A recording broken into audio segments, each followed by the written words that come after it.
bioprotection peut avoir des conséquences sur la fermentation alcoolique. Premièrement, il peut y avoir une incompatibilité entre la levure de bioprotection et la levure de fermentation. Vous savez que les Saccharomyces ne sont pas forcément toutes compatibles entre elles.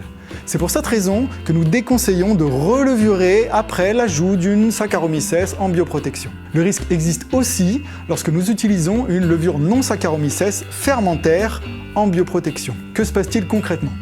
Cette levure bioprotectrice colonise le milieu au stade préfermentaire, puis elle peut se maintenir pendant tout ou partie de la fermentation.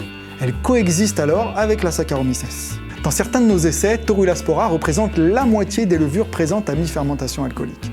Et cette présence massive peut gêner la Saccharomyces, jusqu'à engendrer des ralentissements, voire des arrêts de fermentation.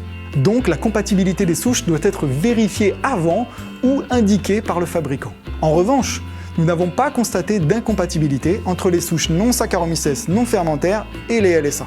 Deuxièmement, il peut y avoir des problèmes de manque d'azote pendant la fermentation. En effet, tout micro-organisme de bioprotection consomme une partie de l'azote disponible, plus ou moins selon ses capacités fermentaires et selon le stade où il est ajouté. Par exemple, Torula spora peut consommer jusqu'à 80 mg d'azote assimilable, ce qui peut engendrer une carence pour la Saccharomyces qui doit assurer la fermentation derrière. Vous pouvez anticiper ce risque en mesurant l'azote assimilable du mou et en prévoyant, si ce niveau est trop bas, de faire un ajout d'azote en début de fermentation.